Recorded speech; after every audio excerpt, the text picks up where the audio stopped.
주님께서 여러분과 함께 또한 사제의 영과 함께 요한이 전한 거룩한 복음입니다. 주님 영광 받으소서. 그때 예수님의 제자들 가운데 많은 사람이 말하였다.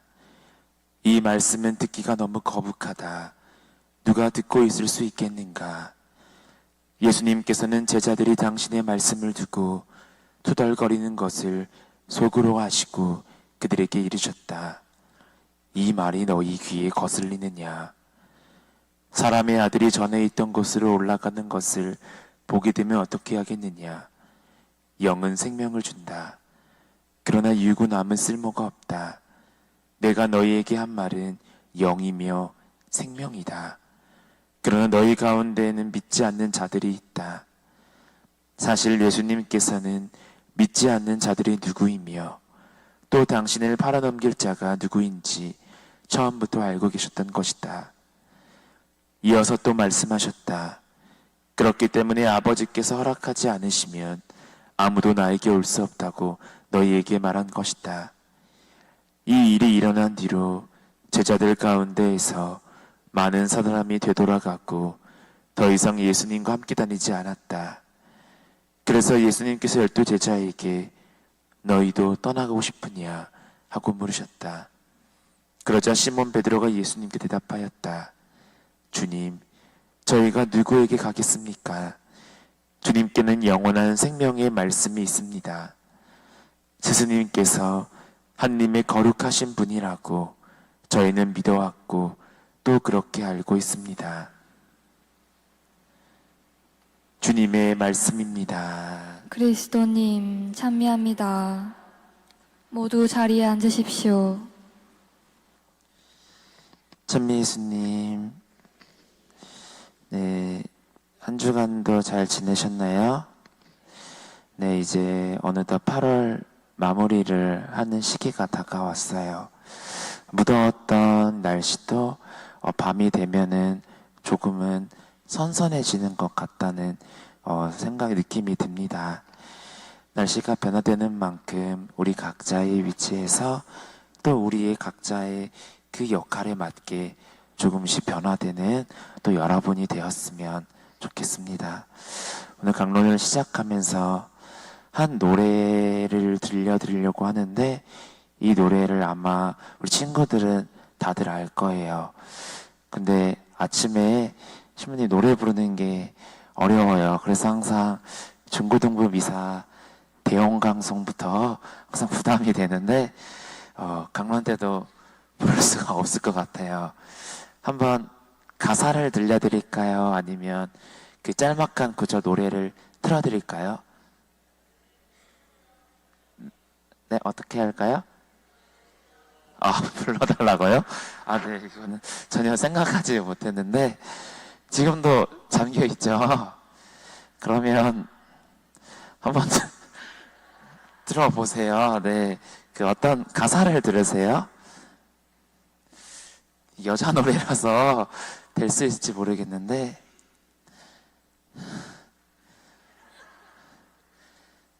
하나부터 10까지 다 널 위한 소리 내 말 듣지 않는 너에게는 뭐죠?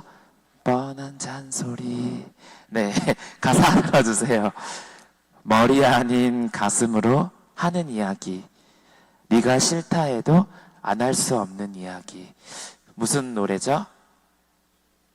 네, 아이유의 잔소리입니다. 제가 이 말을 들려주는 이유는 우리 부모님이 자식에게 하는 말, 또 친구가 또는 연인 사이에서 하는 말, 우리가 잔소리라고 부르는 그 말은 듣는 사람에게 다 머리로 아는 뻔한 내용이라 듣기 싫고 때로는 기분 나쁘고 어떨 때는 내 아픈 부분을 찌르기에 피하고 싶은 말이죠. 그런데 아이러니하게도 그것을 하는 사람은 하나부터 10까지 다 나를 위한 소리고 다 나 잘 되라는 말이죠. 그 사람이 싫어서 하는 말이 아니라는 겁니다. 그렇게 말해봐야 잔소리를 해봐야 어차피 안 들을 걸 머리로는 알지만 그래도 상대방이 잘못된 선택을 하여 상처받고 후회하는 모습을 보는 게 더 마음이 아파서 그것이 결국 잔소리가 될지라도 안 할 수 없는 말이라는 겁니다. 이 모든 건 경험을 통해서 알고 있습니다. 저도 어렸을 때 부모님이 저에게 하는 말, 그리고 제가 신학생 때 교수 신부님들이 저에게 하는 말, 그렇게 듣기 거북하고 피하고 싶었던 그 잔소리가 부정할 수 없는 진실임을, 그리고 그 잔소리가 나중에 결국 다 피가 되고 살이 되는 말임을 느낍니다. 아마 오늘 복음 속에 나오는 제자들도 예수님께서 하시는 말씀이 잔소리로 들릴 때가 많았나 봅니다. 복음 속 많은 제자들이 이 생명에 관한 예수님의 말씀을 듣기 거북하다는 반응을 보이죠. 그 내용이 너무 복잡하고 심오해서 이해하기 어렵다는 것이 아닙니다. 자기들이 예수님께 기대하고 바라던 바와 다르기에, 그러면서 자꾸만 양심에 찔리기에 불편함을 느끼고 예수님의 그 말씀을 듣고 밀어낸다는 거죠. 근데 그런 점은 우리도 마찬가지라는 겁니다.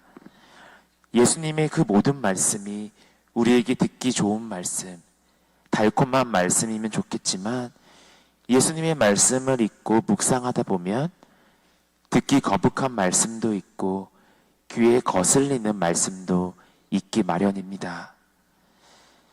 예를 들면 그런 거죠. 내가 누군가를 마음으로 미워하고 있다면 예수님의 77번씩이라도 용서하라는 그 말씀, 불편합니다. 또 돈을 더 많이 벌고 가진 것이 많고 성공하고 싶은데 가진 것을 팔아 다른 사람에게 나누어 주라는 말씀, 그런 말씀을 들을 때 내가 살아가는 이 자리와 뭔가 맞지 않고 불편하게 들립니다. 그런 우리에게 예수님은 오늘 말씀하시죠. 이 말이 너희 귀에 거슬리느냐. 그런데 이 말을 원문으로 번역하면 이런 뜻이기도 합니다. 이것이 너희를 걸려 넘어지게 하느냐. 우리가 걷다가 걷는 길에 돌이 있습니다. 그런데 그 돌에 걸려서 넘어졌을 때 그 돌이 잘못일까요? 아니죠. 앞을 제대로 살피지 않고 걸은 우리의 부주의 탓이라는 겁니다. 마찬가지로 우리가 예수님의 말씀에 걸려 넘어지는 것은 그분 말씀이 잘못되어서가 아닙니다. 내 욕심과 고집 때문에 그분께서 보여주시는 그 나라를 보지 않고 자꾸만 다른 데에서 한눈을 팔기 때문에 우리가 걸려 넘어지는 것이죠. 지금 나에게는 예수님의 어떤 말씀이 거북한지 한번 생각해 보아야 합니다. 어떤 말씀을 듣고 거북하고 불편하는 것은 그것이 지금 나에게 꼭 필요하다는 반증이 아닐까 생각이 듭니다. 그 말씀은 내 마음속에 있는 불필요하고 해로운 생각들을 쳐내기에 불편하고 아프지만 그만큼 나에게는 꼭 필요하고 부족한 부분을 채워준다는 것이죠. 그러니 거북하게 들리는 말씀일수록 자꾸만 마음에 걸리는 말씀일수록 그것을 내 삶과 연결하여 깊이 묵상하고 성찰하는 노력이 필요하겠습니다. 좋은 약은 입에 쓰듯이 듣기 거북하고 귀에 걸리는 그 말씀이 우리를 영원한 생명으로 이끌어주는 중요한 또 약이 될 것입니다. 당신의 말씀을 거북하게 듣고 많은 제자들이 떠나고 예수님께서는 남은 12제자에게도 남을 것인지 떠날 것인지 결단하라고 말씀하십니다. 그들도 예수님의 말씀에서 불편함을 느낀 것은 마찬가지였다는 것이죠. 모든 것을 버리고 주님을 따른 그 마당에 이제 와서 그분을 떠나봐야 아무 이득도 없고 뾰족한 수도 없고 불안해서 차마 떠나지 못하고 민기적거리는 그것을 예수님도 잘 아셨기 때문입니다.